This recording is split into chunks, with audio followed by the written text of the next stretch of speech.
I'm your host, Soraya Sinozie, and this is Diaspora and Development, where we give voice to people of the diaspora working in international development.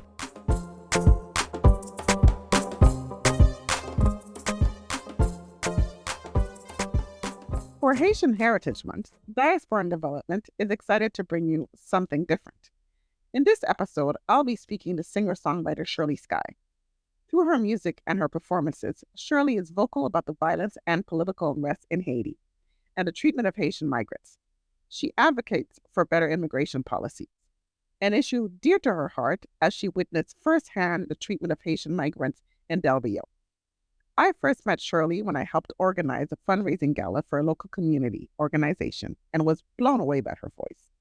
We later collaborated for a concert in Washington, D.C., where she sang and brought attention to issues that Haitians face in Haiti and elsewhere. This conversation focuses on artists and activism and the essential role that the diaspora plays in bringing to light what is happening in their homelands and how they push for change. Sherlee has graced the stages of Lincoln Center and released her album, Exode, in 2023. Hi, Sherlee. Thanks for joining us on Diaspora and Development. We're really happy to have you here. Hi, Soraya. Hi. So let's get into it. When did you know you were going to have a career in music? What drew you to singing? Well, I grew up in church. My family is Pentecostal, so really I was in the children's choir maybe when I was 6 or 7 years old, the youth choir, and it was really something I was doing for my mother until I was in middle school. And one day, it was the last day of school, and the teacher was asking for someone to sing, and everybody was pointing at me. They wanted me to sing. And I remember that day I picked a song of the French singer Ginette Renaud to sing, L'Essentiel. And everyone was so happy. I was receiving so many compliments. And I think that's when I realized that I had a beautiful voice. And that's when I took interest. They started asking for solos in the choir and practicing. And I started writing songs. And it really became to me this way where I process my experiences and emotions. And the best way for me to share my inner world with the rest of the world. And I really wanted it to be something that I do with my life. Oh, wow. That sounds like and to be able to sing L'Essentiel, if anybody has heard that song, you Yes. have to have a good voice. Jeanette Renaud is no joke. Yeah, she's And amazing. yeah, and in our community, people don't give out compliments to give out compliments. That is so true.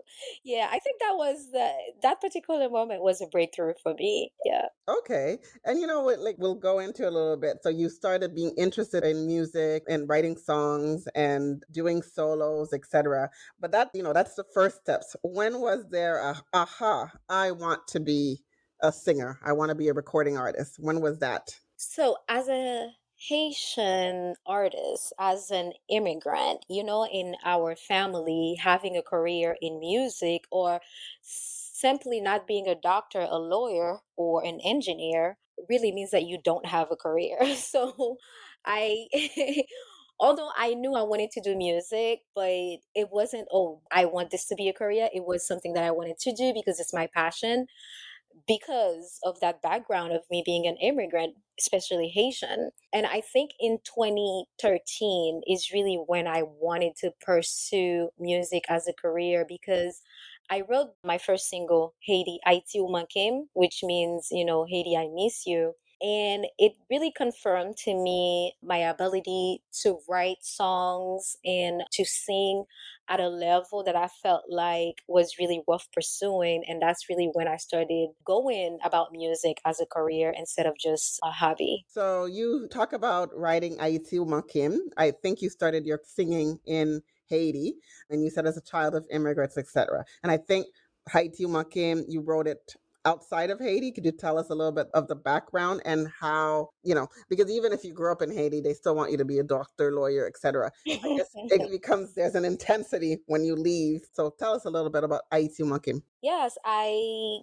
came to the United States in 2006. And when I came here to go to college, it was just me. My family was still in Haiti. I moved to California in 2009. And at the time, it was only my daughter and I. And it was a really lonely moment because I was not around family, I was not around Haitians, I was not around Haitian culture, and I was still learning to navigate this new country as an immigrant, as a woman, as a Black woman.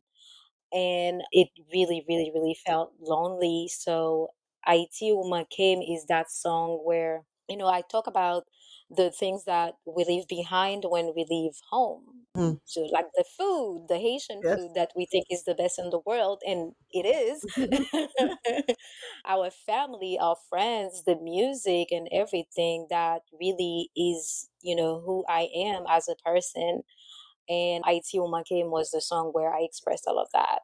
Interesting. And you talk about, coming to the United States and leaving things behind. I think one of the things I think when one comes as an immigrant from a country that's predominantly Black is identity. Can you talk a little bit about that? I mean, it's not something that we usually talk about, but I think it's something really interesting because being Black in Haiti and being Black in United States, there's a transition. If I could, I remember seeing a play about a woman in Jamaica, and she moved to Canada, and she was saying back home she was the daughter of, the sister of, she belonged to this, etc. And here she's just Black. And that's, so, and going to California where there's not a lot of people from Haiti. So, if you could tell us a little bit about that part. Yeah, not to ignore issues of colorism in Haiti, but really, it wasn't until I came to the United States I understood race relations and how, the role it plays in literally somebody's future, somebody's livelihood. It really took me a while to understand some issues in the Black community, to understand the anger in the and minorities communities when it comes to what comes with them being a certain race. And I was new in this country where even I remember even Black people that I was friends with were saying things like, "You speak English so well. You speak like a white girl." And for me, it was always, I didn't understand why they say that because I had a really heavy accent and I was still learning the language.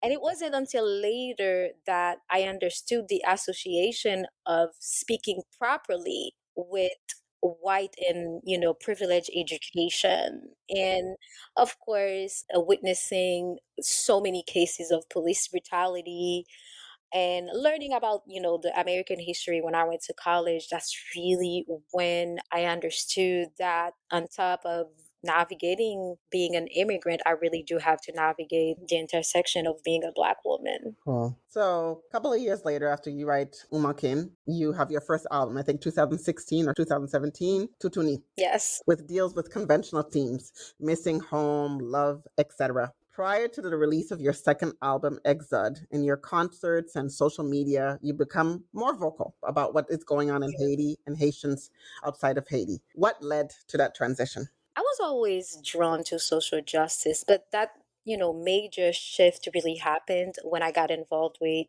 Haitian Bridge Alliance in 2016. It's this amazing organizations that support migrants. And I was in direct contact with migrants from Haiti. And that's when I learned the reasons why they are leaving Haiti, the gang violence, the political unrest, and the journey that they take from Haiti to get to the US Mexico border, where they cross 10 different countries. They are raped, they are killed, they are robbed, but still they choose that journey over staying in Haiti, and the deportation that they go through after they arrive to the US Mexico border to request protection from the United States. It really, really showed me the racism involved in immigration policies and how it is such a pure representation of the systemic racism of this country. So, really, at the time, I was so consumed by this because, you would literally have people telling you, I saw this woman being raped. I saw this father fall into a cliff and the child was left behind on that journey. So anything else became frivolous. And I really could not think of being on stage or writing other songs at the time. It really, really consumed me. And it became this duty for me that I had to use my platform. I had to use my gift. I had to become this vessel that highlights these issues, because one of the major obstacle is the fact that people are not informed. People really, really don't know what's happening. And it really became important for me to send these messages in my music when I'm on stage, when I have a platform, whenever. Excellent. I feel that you couldn't turn away. You couldn't turn away. And I really could not. I really, really could not. Exod just had to be born out of all of that. and before we get into Exod, there are musical artists that were activists and are politically vocal. Who are these artists and how have they influenced your career? Manu Shalmain, his full name is Joseph Emmanuel Shalmain, this amazing Haitian artist, songwriter, activist. He is such a representation of what it is to use your music as resistance, really, because he was this artist under the dictatorship of Duvalier, a regime that was literally killing people who dared, to protest. And Mano really used his music to keep protesting. And for me, I think this is the person that I really channeled for Exod, which is why I have one of his songs, Tomotilimia, as a rendition on my album. He was truly, truly the inspiration of, when I started taking this path. And of course, amazing artists like Emin Michel and Mano Chalmain, who really released amazing songs around the issues of Haiti when I was growing up, also are inspirations of mine. Yeah. And when you say Bamotilimia, I hear the song. It's one of the songs that always comes in my head. But since you're a singer, I'll leave it and won't sing it for you. Do you think music and activism mixes? Do you think you risk losing an audience or fans, or does it really matter? It really absolutely makes sense. The way that I just talked about Manu Shalmain, one of the most powerful example I can think of is when they were using his music in protests. The lyrics of his music were in the streets in the protest. So what he wanted to do with that music, he did it. He woke people up. He make them understood that you can have better and you deserve better as a nation.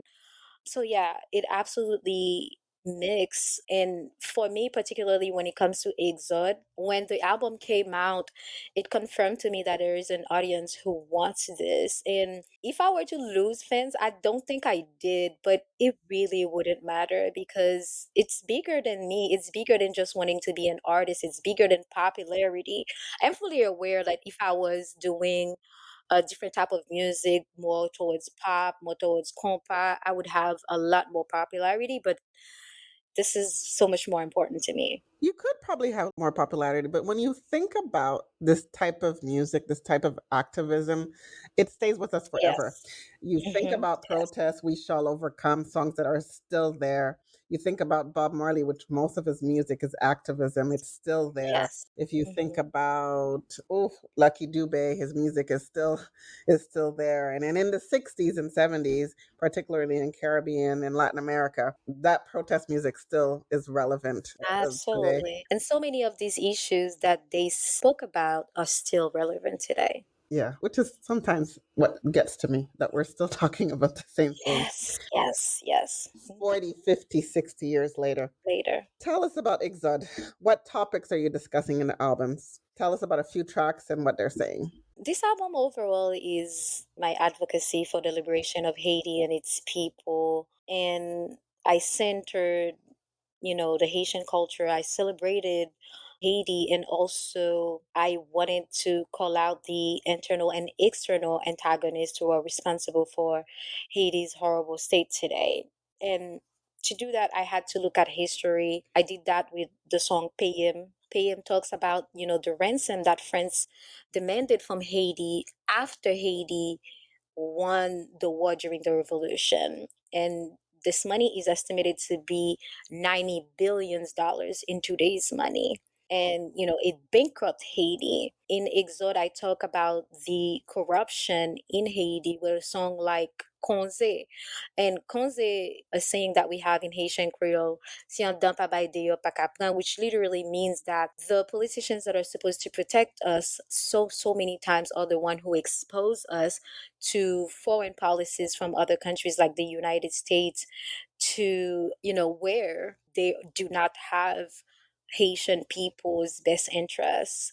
So songs like also Toke Place talks about the hero that we are been waiting for, and how really this hero is each one of us. So this album really overall wants to highlight Haiti and celebrate Haiti. Beautiful. You mentioned Toke Plus, is it? Toke Place, yes, it's called Toke Place. What is the role? What is the role of everyone, diaspora included, or is there a role for the diaspora?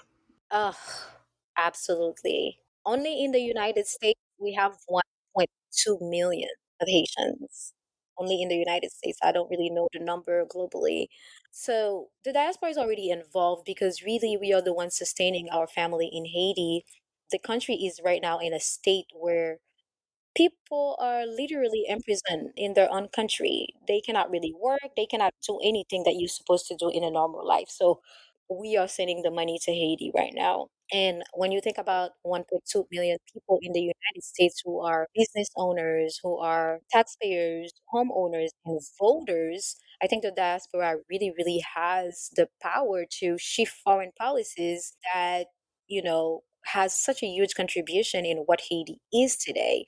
When government like the United States or France support governments, corrupt government. So I think we really, so for a long time, missed the opportunity to organize ourselves to really use that power that we have in terms of who do we vote for? Who do we demand to take actions when it comes to foreign policies towards Haiti? In the current state of Haiti, can musicians play a role in your opinion? We've already asked you Yes. about the diaspora and can Mhm. musicians play a role? I think you eloquently said the diaspora can play a role. How can musicians play a role besides just their music and getting the word out there? And just their music is not to diminish how important music is. Yeah, I think when you have a platform, you have a responsibility.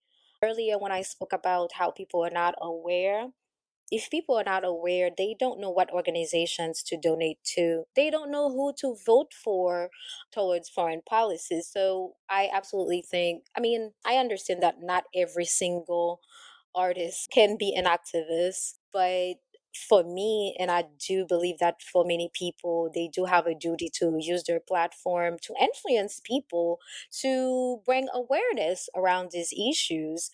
And that can go such a long way. I think I really do believe that. Yeah, I completely agree with you. It's interesting to speak to you because a lot of people think that, and that's why we have these discussions with diaspora and development. A lot of people think development is in its little place over there and that we're Yeah, not involved. But it's important, particularly those of us who come from developing countries. Development plays a role for us every day. So it's absolutely. interesting to talk to you about that. What's your hope for Haiti? It's funny. My hope for Haiti is very selfish because it's really related to what I want, which is to be able to go back home and to live in my country in peace and having a quality of life that is what all humans deserve.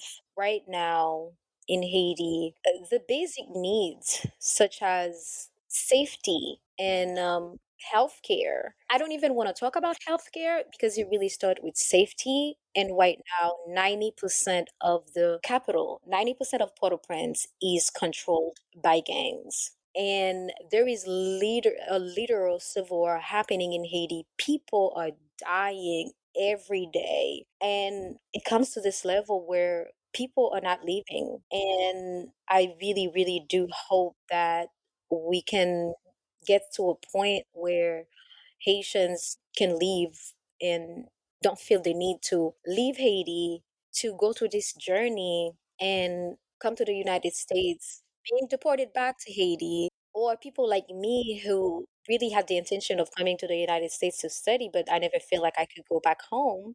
And even when I do go back home, I've been in Haiti so many times in crazy situations. I'm still gonna go. It's never gonna stop me to go back. But really, to live in Haiti, then I wanted to raise my daughter in Haiti, and I really hope that one day it's not going to be a wish; it's going to be reality for me and for so many other people.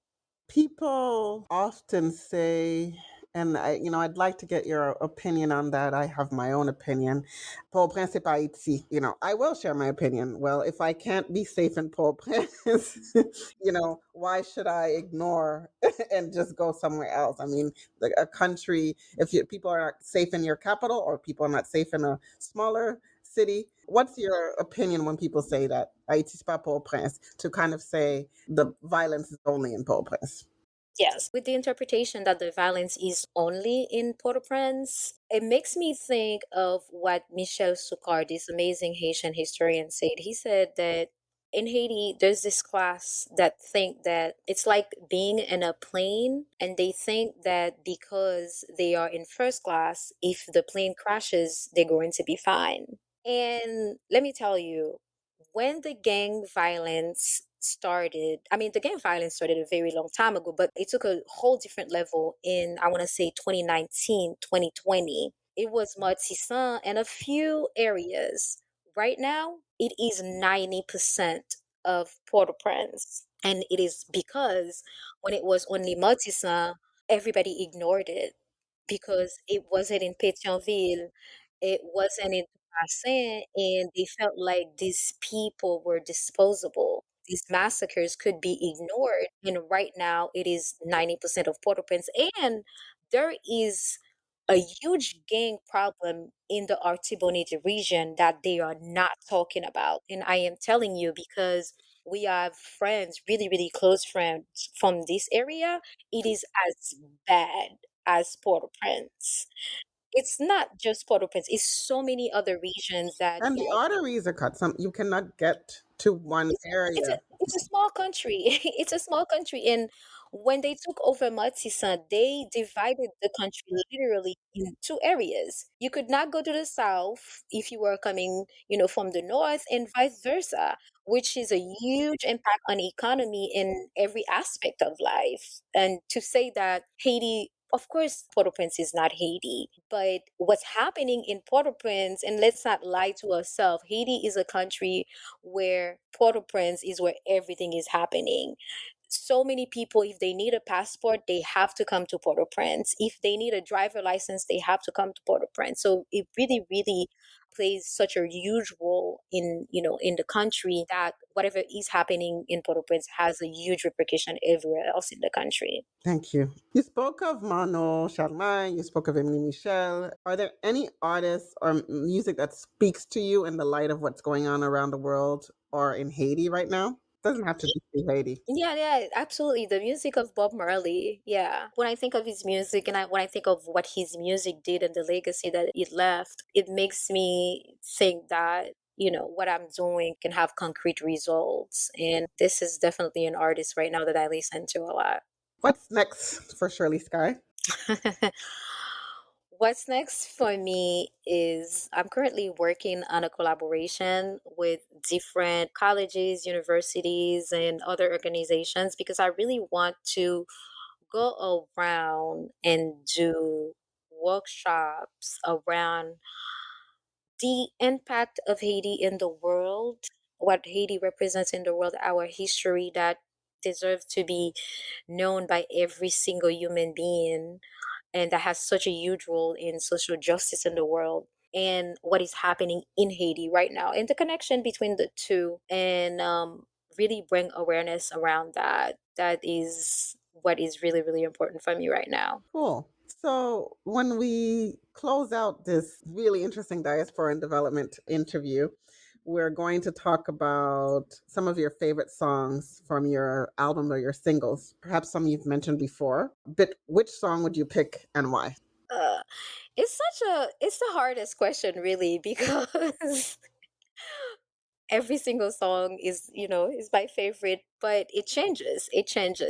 This week it could be PM, the next week it's going to be Rassemble. I have to say Map Vive is my favorite, and it's because Map Vive is this song that claims not only for Haitians to be able to live like human beings, but also to be able to enjoy the luxuries of life, to be able to, enjoy the food that they want, to laugh, to have great times with friends. And I wrote Map Vive really to claim these things for us Haitians. And I would say yes, that's the song. That's my favorite right now. Okay, we'll go out one with Map Vive. Thank you very much, Sherlee Skai. Thank you, Soya.